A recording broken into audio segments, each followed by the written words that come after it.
Imagine só a cena. Lá fora, aquele frio de rachar, talvez até nevando, mas na sua cozinha, um oásis particular. Manjericão cheiroso, endro fresquinho, salsa crespa. Parece um sonho, não parece? Acontece que, para 97% das pessoas, esse sonho se transforma em mudinhas pálidas, esticadas e sem vida, que acabam definhando no vaso. Você se culpa, acha que regou demais, deixou secar ou comprou sementes ruins. Mas e se eu te disser que o principal erro, aquele que está matando sua horta de inverno, não é nada disso que você imagina? Neste vídeo, vamos revelar esse segredo e transformar a sua janela numa verdadeira linha de produção verde. Preparado para descobrir o que você fez de errado durante todo esse tempo? Tenho certeza que a resposta vai te surpreender. Todo outono, milhares de pessoas decidem prolongar o verão dentro de casa. A ideia é genial, afinal. Ter temperos frescos na mesa, economizar no supermercado e um hobby prazeroso que embeleza o ambiente. Com entusiasmo, compramos vasos bonitos, a melhor terra, sementes de elite. Colocamos tudo no que parece ser o lugar mais iluminado, geralmente o parapeito virado para o sul. E ficamos esperando um milagre. Os primeiros brotos realmente aparecem, enchendo a gente de esperança. Mas logo em seguida, começa o definhamento que muitos já conhecem. As plantas esticam, ficam pálidas, enfraquecem e, no fim, morrem. Tentamos de novo, mudamos a tática de rega, colocamos adubo, trocamos os vasos de lugar. Mas o resultado é sempre o mesmo. Esse ciclo de decepção faz muita gente desistir e acreditar no mito de que é impossível cultivar algo decente no inverno, a menos que se use equipamentos caros ou conhecimento especializado. Mas, na verdade, a raiz do problema é única, e ela é muito mais simples do que você imagina. Vamos começar com o suspeito mais comum de todos, a rega. Este é o primeiro erro que todo jardineiro iniciante comete. Ao ver as folhas caídas, entramos em pânico e pegamos o regador, ou então, decidimos que exageramos e deixamos o solo secar até virar um deserto. Ambas as atitudes são um grande erro. É claro que, tanto o excesso de água quanto a falta dela são fatais para as plantas. Mas, no inverno, eles quase nunca são a causa principal do problema. São apenas uma consequência. Imagine que a sua planta é uma pequena fábrica viva. Para funcionar, ela precisa de energia. Se não há energia, ela não consegue absorver água ou nutrientes do solo. Por isso, não importa o quanto você se esforce na rega, se o processo energético principal estiver desregulado, as raízes simplesmente não vão conseguir absorver a água. Elas podem começar a apodrecer no solo encharcado, ou a planta pode secar, mesmo que a terra esteja úmida. Então, antes de tentar controlar a rega, precisamos encontrar o verdadeiro interruptor, que aciona todo o mecanismo de vida da planta. Ok, se a culpa não é da rega, será que o problema está na terra? Talvez eu tenha comprado um substrato inadequado, com falta de nutrientes? É uma suposição bem lógica. A qualidade do substrato é, sem dúvida, crucial. Um solo bom, aerado e nutritivo é o alicerce para um sistema radicular saudável. Mas vamos voltar à nossa analogia da fábrica. Você pode construir a linha de produção mais moderna e trazer a melhor matéria-prima, no nosso caso, os nutrientes do solo. Mas se a fábrica ficar sem energia elétrica, nenhuma máquina vai funcionar. É exatamente isso que acontece com a planta. Mesmo na terra mais fértil, ela não vai conseguir absorver todos esses nutrientes se não tiver a energia necessária para processá-los. Mais do que isso, o excesso de fertilizantes nessas condições pode ser até prejudicial. Isso cria uma concentração de sais muito alta no solo, o que literalmente queima as raízes que já estão enfraquecidas. Então, sim, o solo é importante, mas não é o erro fatal, aquele principal, que destrói todos os nossos planos de colheita no inverno. O terceiro mito popular tem a ver com temperatura e correntes de ar. Acho que a minha planta apanhou um resfriado quando arejei a sala, pensa você. Ou o oposto. O ar do aquecedor está demasiado seco, ele ressecou tudo. E mais uma vez, há uma ponta de verdade nestes pensamentos. Mudanças bruscas de temperatura e o ar seco do aquecimento central são fatores de estresse para qualquer planta. Eles podem enfraquecê-la, tornando-a mais vulnerável a doenças. Mas atenção, eles não são a causa principal da morte. Uma planta saudável e forte, que recebe energia suficiente, é capaz de resistir a estes fatores. Ela adapta-se. No entanto, uma planta enfraquecida ou faminta não aguenta nem o mais ligeiro movimento de ar. É o mesmo que acontece com as pessoas. Se você estiver cheio de energia, uma brisa suave não lhe faz mal nenhum. Mas se estiver esgotado, pode ficar doente com qualquer sopro de vento. Portanto, as correntes de ar e o ar seco são, na verdade, inimigos secundários que apenas dão o golpe final na vítima que já está fraca. O que precisamos é encontrar o verdadeiro culpado. Certo, já eliminamos as causas mais óbvias. Não é a água, nem o substrato, nem a temperatura. Mas afinal, o que é? Chegou a hora de pôr as cartas na mesa. O erro fundamental e o mais subestimado ao cultivar plantas em casa durante o inverno é uma incompreensão catastrófica da necessidade de luz. É a luz que funciona como a verdadeira eletricidade para a nossa fábrica vegetal. O processo de fotossíntese, que transforma luz, água e dióxido de carbono em nutrição, é a própria base da vida de qualquer organismo verde. E no inverno, nas nossas latitudes, temos um verdadeiro problema com a luz. Nós, humanos, tendemos a pensar que, se conseguimos ler numa sala sem precisar de ligar a luz, então, a planta também está a receber iluminação suficiente. Mas isso é o maior dos enganos. O olho humano é um órgão incrivelmente adaptável. Mas para a planta, estar simplesmente claro não significa nada. Ela precisa de parâmetros específicos, intensidade, duração e o espectro luminoso correto. E durante o inverno, nem mesmo o parapeito de janela mais ensolarado é capaz de fornecer essas três condições essenciais. Vamos desmistificar o famoso mito da janela virada para o sul e cheia de sol. Muita gente acha que ela é a solução para tudo. Minhas janelas dão para o sul, então, luz é o que não falta, é o que costumam dizer. Mas vamos analisar isso sob a ótica da física e da biologia. Em primeiro lugar, a intensidade. No inverno, o sol fica mais baixo no horizonte. Seus raios atravessam a atmosfera em um ângulo muito mais inclinado, e nesse trajeto, perdem uma parte gigantesca da sua energia.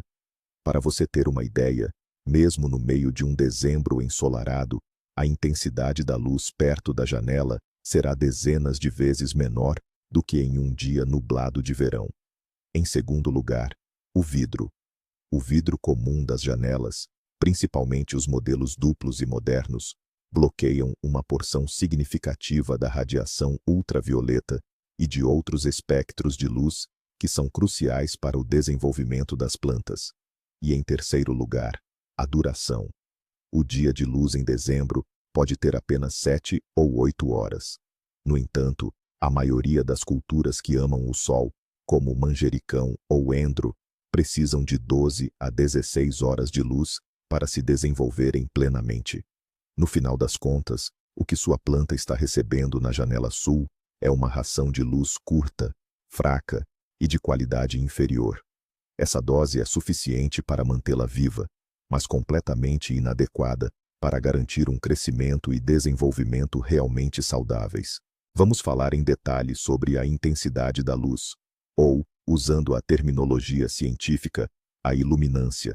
Ela é medida em lux, liei, ou, o que é mais adequado quando falamos de plantas, em micromols por metro quadrado por segundo. Não vamos nos aprofundar em fórmulas complicadas. Imagine o seguinte: para que uma simples muda de endro cresça normalmente, ela precisa de no mínimo 5 a 6 mil lux. Num dia claro de inverno, numa janela virada para sul, você obterá, na melhor das hipóteses, 1.500 a 2.000 lux, e isso apenas por algumas horas no meio do dia. Se o dia estiver nublado, o que é mais frequente no inverno, a iluminância cai para 500 a 700 lux. Para a planta, isso é praticamente escuridão total. É o mesmo que tentar carregar uma bateria potente usando uma pilha minúscula. A energia só é suficiente para manter os processos básicos. Nem pensar em crescimento, desenvolvimento ou acúmulo de massa verde. A planta entra num estado de constante privação energética. Ela gasta mais recursos para sobreviver do que consegue obter do sol fraco do inverno. Vamos falar agora sobre a duração do dia, ou fotoperíodo. Este é um fator tão importante quanto a intensidade luminosa. As plantas são organismos vivos, com relógios internos extremamente precisos. Elas sabem quando é dia e quando é noite, e ativam diferentes processos bioquímicos dependendo da hora. Para a maioria das plantas, um dia curto é um sinal claro. O inverno chegou, é hora de entrar em dormência e economizar recursos. Mesmo que, por algum milagre, você dê à planta luz suficiente e brilhante, mas apenas por 8 horas, ela não irá crescer ativamente. Ela permanecerá em um estado de repouso vegetativo. Imagine a seguinte analogia. Você é alimentado com uma comida muito saborosa e nutritiva, mas apenas uma vez ao dia e em uma porção minúscula. Você não morreria de fome, mas também não teria energia para qualquer atividade vigorosa.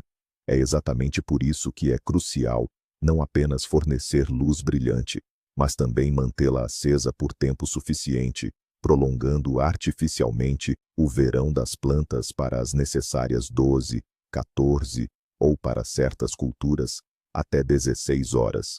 E o terceiro pilar fundamental para a saúde das plantas é o espectro de luz. A luz solar é composta por ondas de diferentes comprimentos, que percebemos como as várias cores do arco-íris. Para a fotossíntese, as plantas não precisam de todas essas cores. As mais importantes são o azul e o vermelho. O espectro azul é responsável pelo desenvolvimento do sistema radicular e pelo aumento da massa verde. Ele torna os caules curtos e robustos e as folhas mais densas. Já o espectro vermelho estimula a floração e a frutificação. Na luz solar, todos esses componentes estão em equilíbrio perfeito. Mas, como mencionamos, o vidro da janela filtra parte desse espectro. E as lâmpadas comuns de casa que usamos para iluminação têm um espectro totalmente inadequado. Elas contêm muito amarelo e verde, cores que as plantas quase não aproveitam.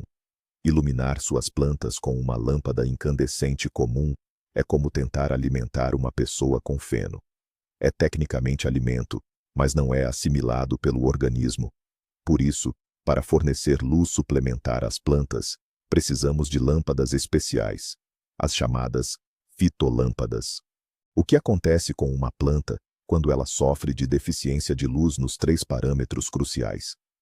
Ela começa uma luta desesperada pela sobrevivência. O objetivo número 1 é alcançar, custe o que custar, a fonte de luz. Nisso, um mecanismo chamado estiolamento é acionado. A planta canaliza todos os seus parcos recursos para o crescimento vertical do caule. Os internódios, as distâncias entre as folhas, tornam-se extremamente longos. O caule, por sua vez, fica fino e quebradiço. As folhas que nascem são pequenas, pálidas, quase amarelas. Isso ocorre porque nem sequer há energia suficiente para a produção de clorofila, o pigmento verde responsável pela fotossíntese. O resultado final é aquela visão lamentável, um ser comprido, pálido e debilitado, que desaba ao mais leve toque. Isto não é uma planta, é o seu grito de socorro. Ela está nos sinalizando: estou no escuro, estou a morrer de fome. E se neste estado insistirmos em regá-la ou fertilizá-la, estaremos apenas acelerando a sua morte e destruição. Então, identificamos o principal inimigo, a falta de luz. Agora, vamos falar sobre a nossa principal arma para combatê-lo, as fitolâmpadas. Ao começar a pesquisar, você vai se deparar com 2 tipos principais: as bicolores, que emitem aquela luz rosa arroxeada, e as de espectro completo, cuja luz se parece com a luz natural, branca ou amarelada, do dia a dia. As lâmpadas bicolores emitem luz apenas nos dois picos mais importantes para a fotossíntese, o azul e o vermelho. Elas são extremamente eficientes para o crescimento da planta e muito econômicas em termos de eletricidade, pois não gastam energia com os espectros verde e amarelo, que são inúteis para a vegetação. No entanto, essa iluminação específica pode ser incômoda para os olhos humanos e tende a distorcer a cor natural das suas plantas. Já as lâmpadas de espectro completo simulam a luz solar, incluindo todas as cores do arco-íris. Elas são um pouco menos eficientes em termos de consumo de energia, mas, por outro lado, criam uma iluminação confortável para a visão e permitem que você avalie de forma adequada a saúde da sua plantação. Que tipo de lâmpada devemos escolher? Se for para a sala de estar, onde passamos a maior parte do tempo, a melhor opção são, sem dúvida, as lâmpadas de espectro total. Elas não cansam a vista e se integram perfeitamente à decoração. Assim, você consegue apreciar suas plantas, vendo a cor real e saudável delas. Agora, se você está montando sua mini horta num espaço separado, como uma despensa, um armário fechado ou uma estante isolada, as lâmpadas bicolores podem ser usadas. Elas entregam um excelente resultado gastando menos energia. Nos últimos anos, surgiram também no mercado as lâmpadas multiespectrais. Nelas, outros espectros foram adicionados ao azul e vermelho, como o vermelho distante e o ultravioleta. Acredita-se que elas estimulam ainda melhor o crescimento e o desenvolvimento das plantas. Mas, para começar, e para o cultivo de hortaliças mais comuns, uma boa lâmpada de espectro total, ou uma bicolor, será mais do que suficiente. O importante mesmo é que você tenha uma. O próximo ponto crucial é a potência da lâmpada, e é aqui que o iniciante pode cair numa armadilha.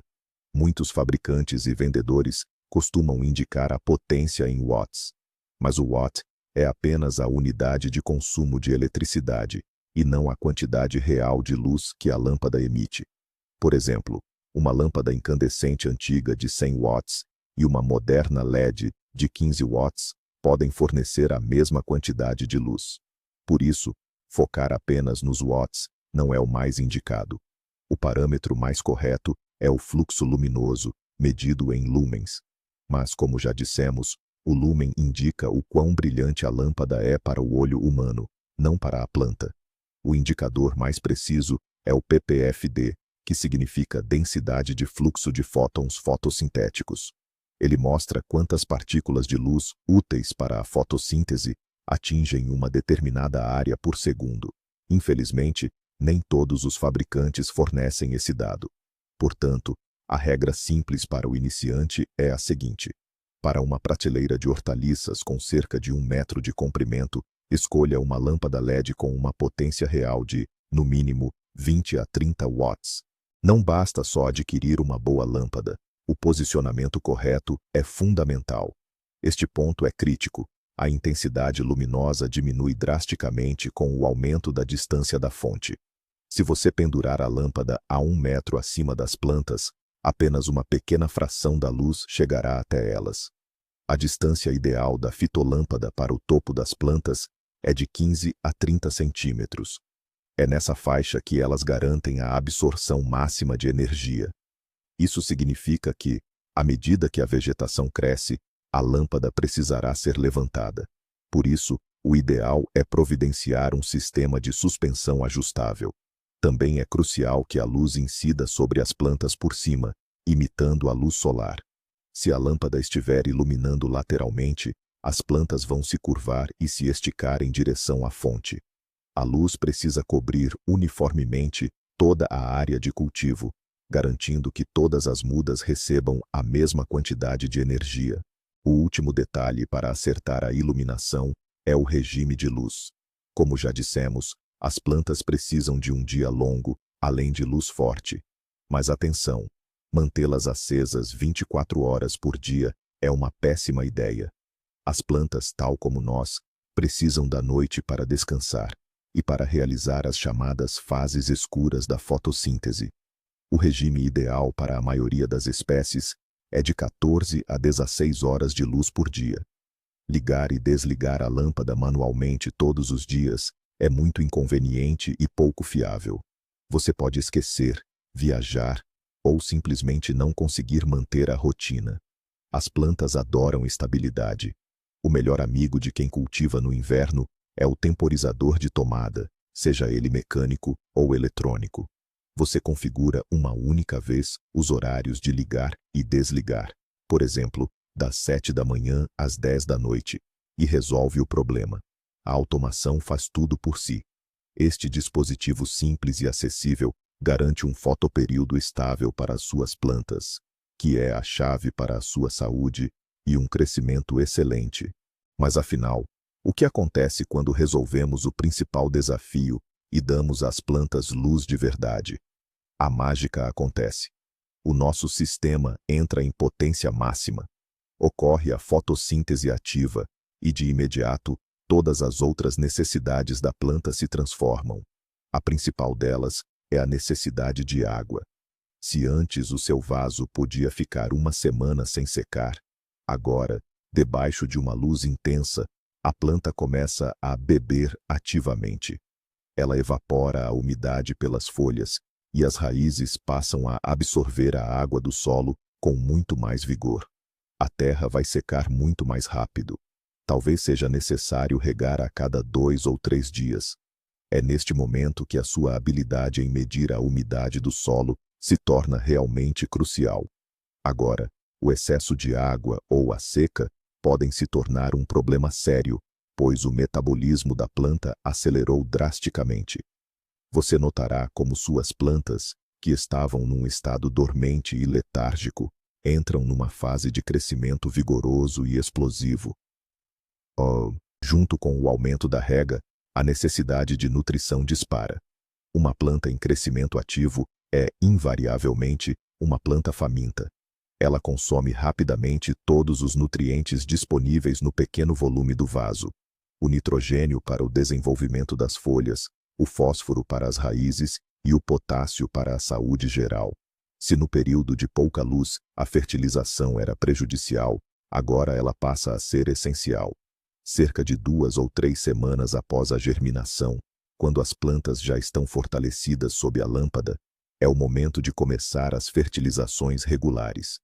O ideal é utilizar adubos líquidos complexos, destinados a folhagens ou hortaliças, aplicando-os a cada 1 ou 2 semanas, seguindo sempre as instruções da embalagem. É exatamente nesta fase, após a questão da iluminação ter sido resolvida, que um substrato de qualidade e a nutrição adequada ganham importância. Agora a planta tem toda a energia necessária para absorver esses nutrientes e transformá-los em folhas mais suculentas e aromáticas. Peguemos um exemplo prático: o manjericão. Ele é, provavelmente, a erva mais exigente com luz para quem cultiva no parapeito da janela. 99% das falhas no cultivo dele estão ligadas diretamente à iluminação. Sem uma luz suplementar potente, o manjericão se transforma naquela haste comprida e fina, com 2 ou 3 folhinhas murchas no topo, que não tem nem cheiro, nem sabor. Mas basta colocá-lo sob uma boa fitolâmpada de espectro total, por 16 horas por dia, e você vai presenciar um milagre. Em apenas uma semana, ele começa a soltar brotos laterais. O caule fica grosso, forte, com internódios curtos. As folhas crescerão grandes, verde escuras e saturadas em óleos essenciais. Você pinça a ponta e ele começa a ficar ainda mais denso e cheio. Com a luz correta, rega e adubação no tempo certo, você pode cultivar no seu parapeito um arbusto de manjericão de verdade, exuberante, que será suficiente tanto para a salada, quanto para o seu molho pesto. E as microverdes? Essa é uma tendência super popular hoje em dia. Parece a coisa mais simples do mundo. Espalha as sementes no tapetinho, rega e, em uma semana, a colheita está pronta. No geral, é exatamente isso. Mas a luz, mesmo nesse caso, também desempenha um papel crucial. É verdade que, na fase inicial, para a germinação, a maioria das sementes dispensa a luz. Mas, assim que as primeiras folhinhas, as cotiledonares, aparecem, elas precisam imediatamente de energia para a fotossíntese. Se a luz for insuficiente, suas microverdes vão esticar, ficar pálidas e com aquela textura aguada. Elas simplesmente não vão atingir todo o potencial de sabor e nutrição pelo qual são cultivadas. É claro que você não precisa de lâmpadas tão potentes quanto as que usamos para um arbusto de manjericão adulto. Mas uma boa fitolâmpada de LED, posicionada bem pertinho do tapetinho, vai elevar a qualidade das suas microverdes. Os brotos ficarão mais curtos, robustos, com folhas de cores vibrantes e a máxima concentração de vitaminas. Em resumo, o princípio fundamental para ter sucesso na horta de inverno no parapeito da janela é claro: primeiro a luz, depois tudo o mais. Não perca tempo e energia escolhendo o solo ideal, calculando mililitros de água ou selecionando fertilizantes, enquanto você não garante às plantas a principal fonte de vida delas. A luz é o alicerce sobre o qual se constrói todo o resto do cuidado. Sem ela, todos os outros esforços são inúteis.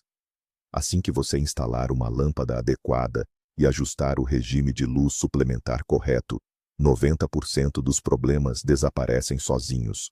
As suas plantas param de esticar, começam a crescer ativamente, e é só nesse momento que você deve começar a aprimorar a arte da rega e da fertilização. Lembre-se disto: no inverno, no parapeito da janela, nunca há luz em excesso. A sua principal missão é transformar o seu parapeito de uma caverna escura num verdadeiro pedacinho de um dia de verão ensolarado. Para terminarmos, vamos fixar bem esta ideia. O principal erro que todos nós cometemos, e que é crucial reconhecer, é o antropocentrismo. Julgamos as necessidades da planta baseados nas nossas próprias sensações humanas. Se para nós está claro, achamos que para ela também está suficiente. Mas o mundo vegetal rege-se por outras leis, pelas leis da física dos fotões e da bioquímica da clorofila. Ao compreender e aceitar esta realidade, passamos para um nível totalmente novo no cultivo doméstico. Deixamos de ser meros regadores de plantas e tornamo-nos engenheiros de um pequeno ecossistema, onde a nossa função é gerir a principal fonte de energia. Este conhecimento não só lhe permitirá ter uma colheita constante de vegetais frescos durante o ano inteiro, mas também lhe dará uma compreensão muito mais profunda da vida vegetal. A sua horta de inverno no parapeito da janela não é apenas um conjunto de vasos com terra. É um pequeno experimento científico que, quando abordado da forma correta, resulta sempre num produto delicioso e nutritivo. Não tenha medo da luz. Ofereça-a às suas plantas, e elas irão retribuir-lhe generosamente. Em resumo, vamos à conclusão. Costumamos culpar os nossos fracassos em qualquer coisa: rega insuficiente, o substrato errado, ou até mesmo as correntes de ar. Mas, na verdade, o principal e mais impiedoso assassino dos nossos cultivos de inverno é simplesmente a escuridão. Não a escuridão que o olho humano consegue ver, mas sim a fome energética que as plantas sentem nos nossos parapeitos de janela, que ficam tão fracos no inverno. Dias curtos, sol baixo, vidros que filtram a luz, tudo isso cria condições incompatíveis com a vida normal para a maioria das hortaliças. E a única forma de corrigir isso é assumir o controle da iluminação. A fitolâmpada não é um luxo, nem um equipamento complexo para profissionais. É simplesmente o sol artificial de que as suas plantas precisam para sobreviver ao inverno. Ao resolver o problema da luz, você elimina 90% de todas as outras dificuldades. Obrigado por ter assistido a este vídeo até o fim.